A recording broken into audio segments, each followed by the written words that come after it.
to my very first whisky tasting for my blog, Whisky Woman. A big thank you to all of you who have already looked at my blog and also had a look at the distillery reviews. Keep checking because I promise there's a lot more to come, and also I have quite a few whiskies in my collection that I am dying to share with you for some tastings. But the very first whisky we're going to be tasting today is one that's really close to my heart. It's the Strathisla. Now, Strathisla Distillery for me was the place that I worked for 3 years as a tour guide. It holds a very special place in my heart because of how much fun I had while I was working there and learning all about whisky. When I first tasted whisky, I hated it. I really did not like the taste of it. It was just tasted horrible to me. And when someone would say to me when I first started at Strathisla, "What flavours do you get when you taste a whisky?" I would nose it and I would say, "I smell whisky." I didn't pick up any flavours at all. Over time, through working there and trying different whiskies and then doing other distillery tours, I started to pick up flavours. So if you are a whisky expert who knows all about the tastings, or if you're a whisky beginner, the biggest advice I can give to you if you're searching for that perfect single malt, keep trying. There is one out there for everyone. Whether you think you hate whisky, I promise you there will always be a single malt out there for you. So the first one we're going to try today is, like I said, the Strathisla. And for those of you that were fans of Strathisla, you may have known it in this packaging right here. So this was one of the original packagings. This is in a dark green rectangular bottle with the Strathisla picture on the front. Very pretty, very unusual. But in 2013 it changed to this. When I look at the two bottles, I know which one I would prefer. Immediately your eye, I think, is drawn to this one. It's more unique. It's like the Bruichladdich ones. They're distinctive, they catch the eye. If you were walking along in a supermarket and you had a choice between either of these two, I think you would always choose this packaging. It's much more creative and original rather than just this. Now, enough about the packaging, because what everyone's really interested in is tasting whisky, aren't they? With a tasting, if this is your first time ever watching a tasting, when I say you may pick up flavours of honey or nuts, you may actually think I'm nuts, because you might think, why on earth would you pick up those flavours? But like I said, keep trying different whiskies and you will start to notice some flavours. So with the Strathisla, it is a lovely deep amber colour, and Strathisla is the oldest operating distillery in the Highlands of Scotland. It was first established in 1786 and it's been running pretty much continuously since then. Strathisla at the moment is owned by Chivas Brothers and has been since 1950. They bought the distillery for £71,000, which was the absolute bargain of the century. They bought Strathisla because in 1949 the previous owner, J. Pomeroy, was caught out by the taxmen and sent to jail because he was selling his whisky on the black market.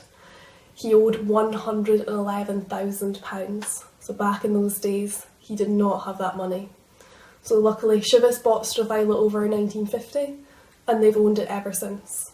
It was the first distillery that Chivas bought, and Strathisla is an integral part to their Chivas Regal and Royal Salute blends. We at Strathisla used to make 2.4 million litres of alcohol a year.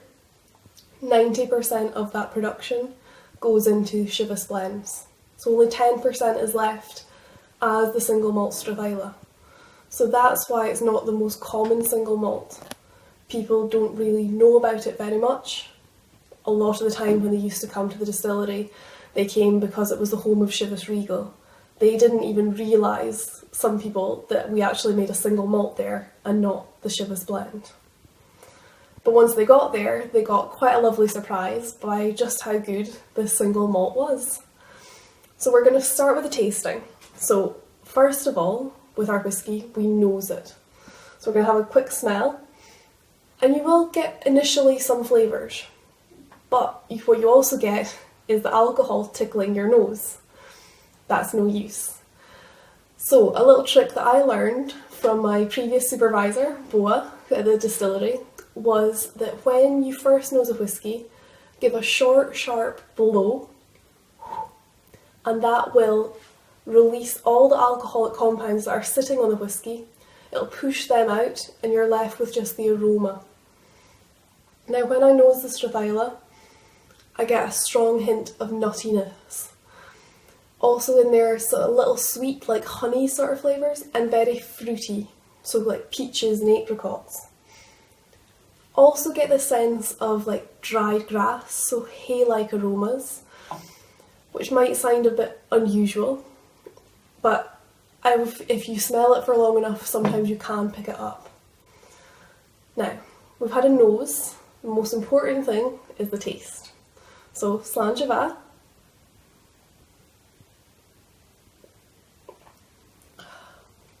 Now with the Strathisla, on the taste, a really strong hint of nuttiness coming through once again. Very rich. At the distillery they have very short stills with really broad, thick necks, which produce a very rich, pungent flavour compared to long still necks. For example, like at Glenmorangie, they have still necks that seem as long as giraffes, and that will produce a much lighter spirit. So for Strathisla, very rich. The finish isn't too long, however. Now this is always done in bourbon casks, so ex-American oak. There's times when you can have your whisky in either bourbon or sherry casks. You can get other types of casks too, but the main are bourbon and sherry. Now, throughout the tastings, I will be trying a mixture of each, and you will find out pretty soon enough whether I prefer a bourbon or sherry. I probably can't hide it very well which I prefer. With the Strathisla, it's a really, really soft whisky. Now, when I used to work at the distillery, I always got asked the question, do you add water to your whisky? Personally, I always say it's up to each individual and each whisky. The Strathisla is at 40% alcohol and it's quite soft. If you were to add water, I would only recommend just the tiniest little drop, just to open up that flavour a little bit extra, but nothing too much because you don't want to drown the whisky. If this was a cask strength, for example, absolutely add quite a bit of water because you'll need it. You don't want it to just burn the back of your throat, you want to be able to taste the flavour to the whisky. So I've had a taste of it straight, so I'm going to add just a little bit of water to it, just to see if that changes the flavour to it. So I only added a little drop there because, like I said, I don't feel like it needs very much. So I'll have another taste. And you'd notice the difference. Less of a burn, definitely smooths it out a bit more, very mellow. Like I said, it doesn't have a very long finish to it. This would be the ideal whisky for someone that's a whisky beginner, just starting out. At the distillery all the time when we had guests, they would always tell us how much they liked the Strathisla. They would always say, I don't really like whisky, but I quite like that one because of how soft it is. So I would just say that if you are starting out in whisky, you don't know which one to try, definitely recommend the Strathisla. It's what I would go for. To me, it's something that's like a spring, summer whisky. It's not one you'd be reaching for when it's snowing outside. Definitely one more for that time of year. It could be like a little aperitif before a meal, for example. The Strathisla for me is very close to my heart, just because of working at the distillery and seeing how much dedication the stillmen were putting in to create this single malt. And it's won awards. So in 2015 it won the award at the Spirit of Speyside Whisky Festival for the best Scotch whisky 12 years and under. And that was voted for by the public. So I would definitely recommend this whisky. And I'm not just saying that because I'm biased, because I like Strathisla. So that's it for my whisky tasting. Thank you all so much for watching. I hope you learned something. Please, like I say, feel free to comment below. I would love to hear your thoughts on Strathisla or on any tastings that you want to see. I promise there are lots more to come. I have quite a few whiskies in my collection that I cannot wait to share with you. Please keep checking my blog as well, and thank you so much for watching. I hope you enjoyed.